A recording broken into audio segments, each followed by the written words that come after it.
네, 감사합니다. 오늘 봉독해 주신 느헤미야 10장과 오늘의 느헤미야 이제 마지막 시간인데 이제 13장까지 아울러서 함께 전체 느헤미야 말씀을 함께 나누길 원합니다.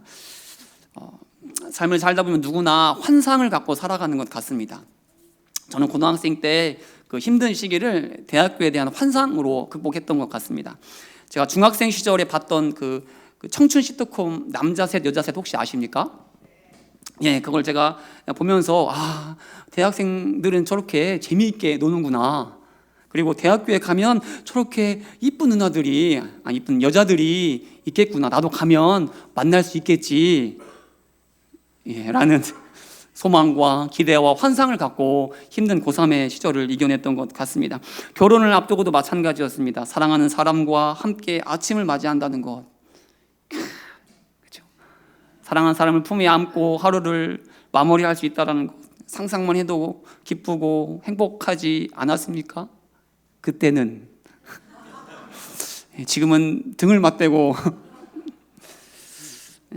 특히 저는 그래서 결혼을 하면 이 생리현상을 조심하려고 했습니다. 왜냐하면 결혼 전에 어디선가 이 부부의 설렘과 부부간의 환상을 오래 유지하려면은 이 생리현상을 조심해야 된다는 이야기를 들었어요. 쉽게 말하면 좀 지저분한 얘기일 수 있겠지만 방귀를 틀면 안 된다라는 이야기를 최대한, 그래서 아내한테 결혼 전에 얘기했어요. 우리도 이렇게 해보자. 서로 조심해서 최대한 환상을 잘 유지해보자라고 이야기를 했고 아내도 동의했습니다. 예, 그런데 어땠을까요? 예, 결혼하고 얼마 지나지 않아 수시로 오토바이 지나는 소리 있잖아요. 부다다다다다다 막 나고 막 이쪽에서 막 폭탄도 터져요. 막 빠바방 막 이러고 막. 저만 그랬겠죠? 예, 때로는 그녀가 더 심하기도 했습니다. 이것도 들으면 큰일 났는데 하여튼 일부 때 이 얘기 안 했거든요. 근데 대학 생활 그리고 결혼 생활뿐만 아니라 신학교에 다니면서는 교회에 대한 기대와 환상도 갖게 되었습니다. 나중에 제가 혹시 담임 목회를 하게 된다면 제가 담임하는 교회가 이랬으면 좋겠다라는 기대, 또 섬기게 되는 교회에서 드리는 예배가 이랬으면 정말 좋겠다는 환상을 품고 신학 공부를 했습니다. 웬만하면 특별한 일이 없으면 토요일 저녁이면 아내와 함께 이 교회에 옵니다. 와서 제가 미리 설교문을 한번 읽어봐요. 아무도 없는 자리에서 읽어보고 다 끝나면 예배당을 같이 돌면서 기도를 하고 갑니다. 때로는 의자를 붙잡고 기도하기도 해요. 뭐라고 하냐면 우리 교회를 향한, 그리고 우리 교회에서 드리는 예배에 대한 그 기대와 환상이, 신학교 때 품었던 그 기대와 환상이 단지 기대와 환상으로 그치지 않게 해달라고, 실제로 오늘 예배를 드릴 때에 그 은혜가 임하게 해달라고 간절히 기도하고 갑니다.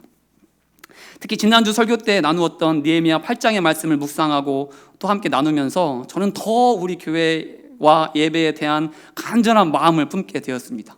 지난주 말씀 다 기억하시죠? 예, 성벽을 재건한 이스라엘 백성들이 피곤하지만 그래서 쉬고 싶었지만 말씀을 사모함으로 에스라를 불렀습니다. 그리고 에스라에게 율법 책을 읽어줄 것을 요청했습니다. 이들은 누구보다 초롱초롱한 눈빛으로 새벽부터 정오까지 무려 6시간 가까이 되는 그 긴 시간 동안 꼼짝도 하지 않고 에스라가 선포한 그 율법 책 그 말씀에 귀를 기울였습니다. 마치 귀가 율법 책에 착 달라붙은 것처럼, 마치 지금 딱 여러분들이 말씀을 집중해서 듣는 것처럼. 몇몇 분들이 깜짝 놀라고 있는데 지금 잘 듣고 계시죠? 그렇게 에스라를 통해 말씀이 선포될 때 또 그렇게 사모함으로 이스라엘 백성들이 말씀을 받자 어떠한 일이 일어났다라고 했습니까? 바로 이스라엘 백성들이 말씀을 깨닫고 울기 시작했다. 옷을 찢고 머리에 재를 뿌리며 통곡하기 시작했습니다. 왜 그렇습니까? 바로 이 말씀이라는 거울에 비친 자신의 모습, 그리고 조상들의 모습이 너무나 추악했기 때문이죠. 죄로 가득하고 허물로 가득했던 자신과 조상들의 그 더러운 모습이 적나라하게 보였기 때문에, 그 말씀을 통해 너무나 적나라하게 보였기 때문에 울었습니다. 그래서 이들이 어떻게 했습니까? 울었고 통곡했습니다. 그런데 이들은 단지 통곡으로 그치지 않고 울기만 한 것이 아니라 다시는 죄된 길로 가지 않으리라 작정했고 다짐했습니다. 이들이 어떻게 작정했고 다짐했는지 느헤미야 9장 38절은 이렇게 전하는데 다 함께 한 목소리에 봉독하시죠. 시작.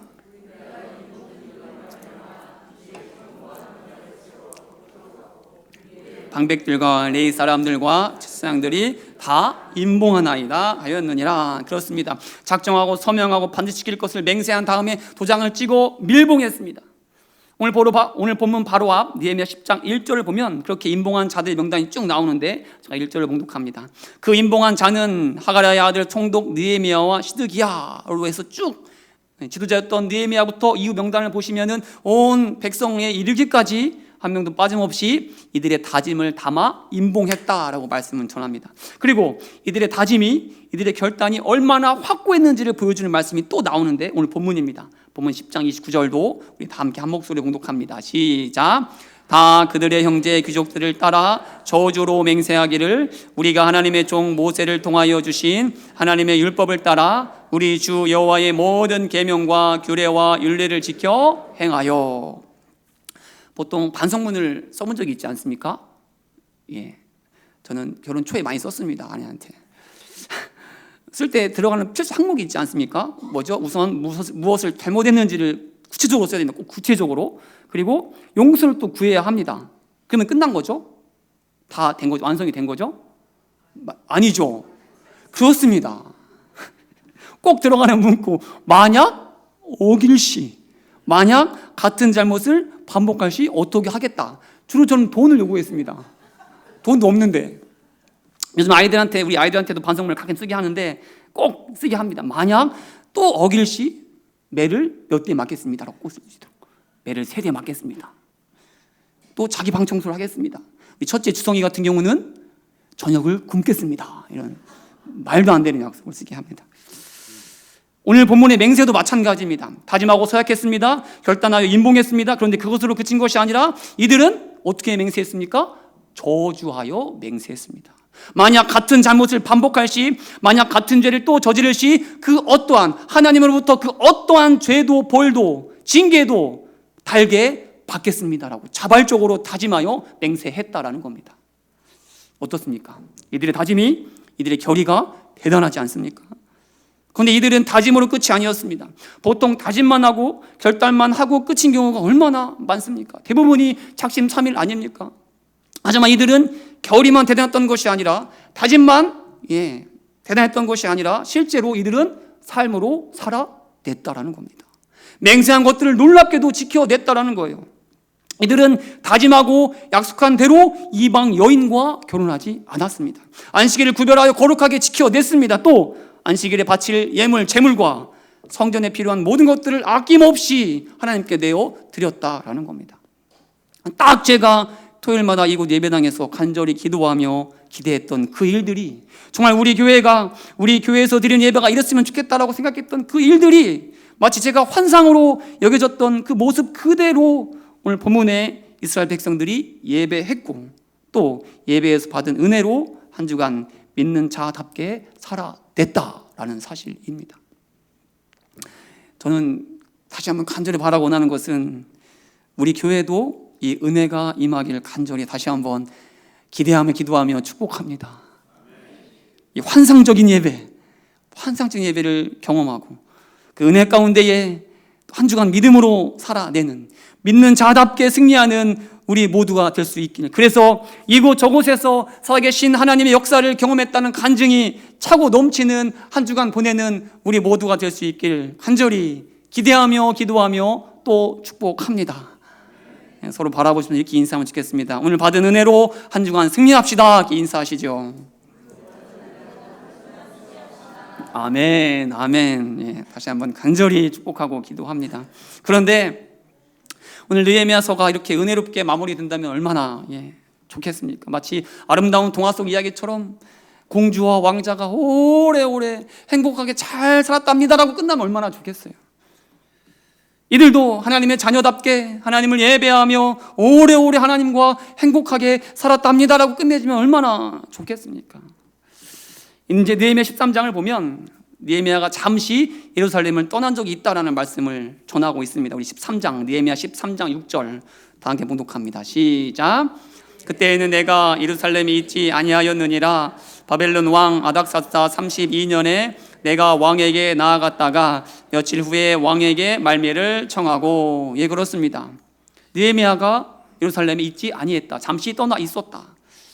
그 기간이 얼마인지 또 이유가 무엇인지는 나와 있지 않습니다. 많은 성경학자에 의하면 대략 짧게는 1년, 길게는 수년 정도 느헤미야가 예루살렘을 떠나서 페르시아에 갔다라고 추측을 합니다. 그런데 그 기간이 얼마인지는 상관없이 느헤미야가 예루살렘을 떠났다가 다시 예루살렘으로 돌아와 보니 예루살렘의 모습이 어떠했습니까? 이스라엘 백성들이 어떠한 삶을 살고 있었다라고 말씀은 전하고 있습니까? 앞서 살펴본 대로 이들은 저주하여 맹세했습니다. 이방인과 다시는 결혼하지 않기로 작정했습니다. 또 안식일을 구별하여 거룩하게 지키기로 맹세했습니다. 누구보다 하나님의 말씀을 가까이하여 말씀대로 살아낼 것을 임봉하여 다짐했습니다.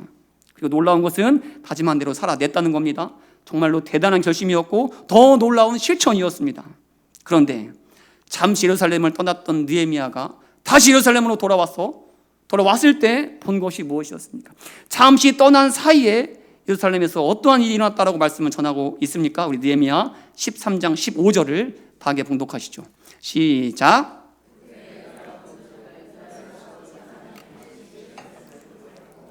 곡식단을 나귀에 실어 운반하며 포도주와 포도와 무화과와 여러 가지 짐을 지고 안식일에 예루살렘에 들어와서 음식물을 팔기로 그날에 내가 경계하였고, 거룩히 지켜야 할 안식일에, 말 그대로 하나님을 예배하며 온전한 쉼을 가져야 할 안식일에, 오직 온 몸과 마음과 전심을 다해 하나님을 예배해야 할 안식일에 이들이 무엇을 하고 있었다라고 말하고 있습니까? 음식물을 팔고 있었다. 물고기와 고기를 버젓이 장사를 하고 있었다. 또 느헤미야가 돌아와서 본 것이 무엇입니까? 느헤미야 13장 23절도 공독합니다. 시작. 그때 내가 또 본즉 유다 사람이 아스돗과 암몬과 모압 여인을 맞아 아내로 삼았는데, 지금 또 본 것이 무엇입니까? 다시 이방 여인과 아무렇지도 않게 결혼한 이스라엘 사람들을 보게 된 겁니다. 심지어 느헤미야 13장 5절을 보면 예루살렘 성전과 성벽과는 전혀 어울리지 않는 한 이름이 등장하는데, 13장 5절도 다 함께 봉독합니다. 시작. 도비아를 위하여 한 큰 방을 만들었으니 그 방은 원래 소재물과 유향과 그릇과 또 레위 사람들과 노래하는 자들과 문지기들에게 11조로 주는 곡물과 새 포도주와 기름과 또 지상들에게 주는 거제물을 두는 곳이라. 혹시 도비아가 누군지 혹시 기억나십니까? 느헤미야를 큐티하신 분들 아시겠지만 느헤미야가 성벽을 지으려고 할 때에 산발락과 더불어 가장 앞장서서 성벽 재건을 막아섰던 자가 바로 도비아였습니다. 근데 지금 그 도비아가 어디에서 무엇을 하고 있습니까? 성전의 가장 큰 방을 차지하고 있습니다. 거기에 성전 관리인 행세를 하고 있다는 거예요. 이스라엘의 철천지 원수였던 자가 그 거룩한 성전 가장 큰 방에 떡하니 자리를 잡고 앉아 있는 모습을 돌아와 보니 느헤미야가 보았다라는 겁니다. 도대체 어떻게 된 일입니까? 이런 모습을 본 느헤미야도 얼마나 어이가 없었고 또 분노했겠습니까? 느헤미야가 얼마나 분노했는지를 13장 25절 이렇게 전하는데, 다 함께 봉독하시죠. 13장 25절 시작. 내가 그들을 책망하고 저주하며 그들 중 몇 사람을 때리고 그들의 머리털을 뽑았다. 얼마나 어이가 없고 얼마나 화가 났으면 느헤미야가 이스라엘 백성들을 어떻게 했다고요? 때렸다. 머리끄댕이를 잡고 뽑고 흔들었다. 이 분노와 이 어이없음이 느껴지지 않습니까? 느헤미야가 어떻게 해서 일군 성벽입니까? 아니, 온 이스라엘 백성들이 한 손에는 무기를 들고 또 허리에는 칼을 차고 나머지 한 손으로 애써서 그 모든 원수의 원수를 다 무찌르며 쌓은 성벽 아닙니까? 그리고 그 가운데에서 이스라엘 백성들은 말씀을 통해 은혜를 누렸고 또 그 은혜 가운데에 피난처 되시는 하나님을 만났고 그로 인해 기쁨을 누렸고 하나님의 영광 가운데에 거하는 영적 부흥을 경험하지 않았습니까? 그래서 이들은 그 은혜 가운데 자발적으로 저주하여 맹세하는 다짐도 하지 않았습니까? 다시는 조상들이 갔던 그 죄된 길로 가지 않겠습니다. 이방 여인과 통혼하지 않겠습니다. 안식일을 구별하여 거룩하게 지키겠습니다. 그렇게 하나님을 기쁘시게 하는 자로 살아내겠습니다. 다짐하고 또 다짐하지 않았습니까? 그런데 지금은 왜 또 이 모양이 되었습니까? 왜 언제 그랬냐는 듯이 다시 죄된 길에 들어선 것입니까? 그 느헤미야도 이런 이스라엘 백성들에게 또 뭐라고 외치고 있습니까? 느헤미야 13장 18절도 다 함께 봉독하시죠. 시작. 너희 조상들이 이같이 행하지 아니하였느냐? 그래서 우리 하나님의 이 모든 재앙을 우리와 이 성읍에 내리신 것이 아니냐? 그럼에도 불구하고 너희가 안식일을 범하여 진노가 이스라엘에게 더욱 심하게 임하도록 하는도다. 너희 조상들이 한 짓을 알고 있지 않냐? 그래서 너희 조상들이 어떠한 재앙을 경험하게 되었는지도, 하나님께서 어떠한 진노로 심판하셨는지 너희들이 가장 가까이에서 경험하고 보지 않았느냐. 그런데 왜 다시 죄악된 길로, 왜 다시 이방 여인을 아내로 맞이하는 길로, 왜 다시 안식일을 범하며 왜 하나님의 율법을 어기는 그 자리로 나아가고 있느냐. 느헤미야는 목청껏 답답함 가운데에 외치고 있는 것입니다. 도대체 왜 이럴까요? 왜 이들은 그들의 다짐을 지키지 못한 것입니까? 아니, 그러니 이전의 다짐, 이전의 맹세가 다 필요 없고, 또한 말씀을 통한 회개와 부흥의 역사 역시 다 쓸데없는 것이었을까요? 다 아무 의미 없는 짓들이었을까요? 어차피 어길 다짐이니, 오래 가지도 못할 맹세고 약속이었으니 앞으로 맹세할 필요도, 아니 은혜 가운데에 회개할 필요도, 말씀 앞에 서는 그 어떠한 예배의 자리도 다 의미가 없는 것일까요? 제가 전 교회에서 청소년부 사역을 할 때, 좀 큰 교회였지 않습니까? 그때 청소년부 수련회에 대한 논쟁이 있었습니다. 뭐냐면 수련회를 꼭 가야 할 필요가 있느냐라는 이야기였습니다. 1년에 보통 2번 수련회를 갔는데, 날 잡고 가서 뜨겁게 기도하고 뜨겁게 부르짖고 믿음으로 살겠다라고 눈물로 다짐하고 결단하고 은혜 받고 딱 집에 돌아오면 며칠 갈까요? 우리 아이들 며칠 갈까요? 그날 끝나는 거예요. 그날 다시 못했던 게임 하는 거예요. 막 또 이제 그 모습을 엄마들이 보고 우리한테 와서 얘기하는 거예요. 한탄하면서 얘기하는 거예요. 그러니까 며칠 지나지 않아서 다시 원래대로 돌아가는 모습을 보면서 과연 수련회가 의미가 있느냐. 차라리 그 많은 돈을 가지고 구제하고 선교하고, 아니면 우리 아이들 청소년들 맛있는 거 사 먹이는 게 더 낫지 않겠냐라는 실질적인 의견이 나왔던 거죠. 근데 어떻습니까? 정말 그 모든 시간들이 아무 의미 없는 걸까요? 한두 번 수련회 가는 거 다 쓸데없는 짓입니까? 오늘 우리의 예배도 어차피 오늘 은혜를 받아도, 그래서 다짐하고 결단해도 내일 우리는 다시 실수하고 실패하고 제 가운데 넘어질 텐데, 예배하면 뭐하고 말씀 보면 뭐하고 기도하면 뭐할까 싶습니까? 그러니 우리의 예배도 아무 의미 없고, 이번 주에, 아니 내년에 있을 청소년부 예배도 청소년부 목장님들이 계셔가지고 가지 말까요? 더 이상 말씀 보고 기도하는 것도 다 의미가 없는 그러한 짓입니까? 말씀을 준비하면서 어떤 목사님의 설교를 듣는데, 그 목사님 설교 중에 보여준 영상이 참 마음에 와 닿았습니다. 영상은 행위예술이라고 합니다. 말씀을 보고, 영상을 보고 말씀을 이어가겠습니다. 영상 보여주시죠. 앞에 불 살짝 꺼주시면 좋을 것 같아요.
행위예술입니다. 행위예술.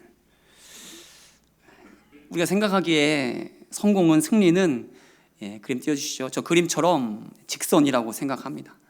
근데 어떻습니까? 정말 우리의 성공이, 그림 띄워주시죠. 우리의 성공이, 승리가 거침없는 저 첫 번째 그림처럼 직선입니까? 우리는 저마다 성공을 향한, 승리를 향한 계단을 영상처럼 올라갑니다. 하지만 우리 현실은 어떻습니까? 조금 전에 본 영상처럼 우리는 수시로 넘어지죠. 때로는 떨어지기도 합니다. 그래서 다 끝난 것 같은 두려움과 공포를 경험하기도 하지 않습니까? 근데 어떻습니까? 그렇게 떨어지면, 넘어지면 끝입니까? 한번 삐끗하면 다시 돌아올 수 없는 강을 건너게 되는 것입니까? 아니죠. 넘어지지만, 그래서 쓰러지지만 어떻게 됩니까? 다시 올라오게 됩니다. 그리고 다시 한 계단 한 계단 걸어 올라가게 되는 거죠. 하지만 다 올라갔던 그 순간에도 순간 방심하면 다시 떨어지게 되는 겁니다. 또 실패를 경험하게 되는 거죠. 그래서 이제는 끝이라고 포기하고 싶은 그때에 다시 올라오게 되는 겁니다. 결국은 어떻게 되는 거죠? 맨 꼭대기에 성공의 자리에 서게 된다라는 겁니다. 이 영상의 제목이 뭔지 아십니까? 성공은 직선이 아닙니다. 그런데 세상적 성공만 직선이 아니라 우리 믿는 자들의 성공 아니죠. 우리 믿는 자들의 승리야말로 직선이 아니라는 겁니다. 우리는 자주 넘어집니다. 자주 실수합니다. 그만큼 우리는 연약한 존재입니다.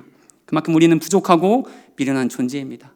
오늘 본문에서 이스라엘 백성들만 같은 죄를 반복하는, 같은 실수와 실패를 반복하는 미련하고 어리석은 존재가 아니라 우리도 이들과 전혀 다를 바 없는 존재라는 사실입니다. 그런데 중요한 것은 무엇입니까? 넘어지지 않는 것이 아니라, 실패와 실수하지 않는 삶이 아니라, 넘어지더라도, 실수하고 실패하더라도 어디로 넘어지느냐, 누구 앞에서 실수하고 또 실패했을 때에 누구를 바라보느냐가 중요하다는 사실입니다. 우리는 어디로 넘어져야 할까요? 아니, 넘어지더라도 누구를 바라보아야 하겠습니까?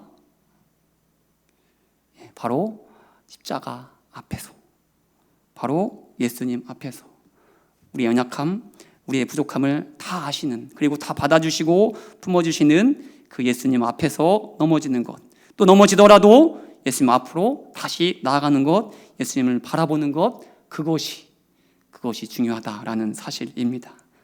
누구처럼 말이죠? 그럼에도 오늘 이 자리에 나오신 여러분들처럼 말입니다. 또 실패하고 실수하고 다시 죄 가운데 넘어질지라도 그것을 알면서도 이 자리에, 예배의 자리, 기도의 자리, 말씀의 자리에 나오신 여러분들처럼 말입니다. 개그맨 가오동 씨가 이런 이야기를 한 것을 제가 우연히 봤습니다. 이런 질문을 하더라고요. 인생에는 성공과 실패가 있죠? 라고 물었습니다. 어떻습니까? 인생에는 성공과 실패가 당연히 있죠? 맞죠? 아닌가요? 모두가 다 맞죠? 답했습니다. 그런데 가오동 씨가 이렇게 말했습니다. 아닙니다. 인생에는 성공과 실패가 아니라 성공과 성공으로 가는 과정만 있을 뿐입니다. 이 말을 듣고 제가 감탄했습니다. 멋진 말이다. 근데 이 멋진 말을 누가 해야겠습니까? 가오동 씨가 아니라 내가 먼저 할 걸. 우리 믿는 자들이 이 말을 해야지 않겠습니까? 우리 믿음의 사람이야말로 우리의 삶의 모든 순간이 승리로 나아가는, 최후의 승리로 나아가는 과정 가운데 있다라는 사실을 기억하며 믿음으로 나아가야지 않겠습니까? 왜냐하면 예수님께서 십자가에서 친히 죽음의 권세를 꺾으심으로 승리를, 아니 최후의 승리를 우리에게 선물로 주셨기 때문 아닙니까? 다 함께 요한복음 16장 33절을 봉독합니다. 시작.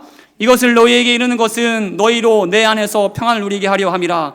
세상에서는 너희가 환난을 당하나 담대하라. 내가 세상을 이기었노라. 내가 세상을 이겼다.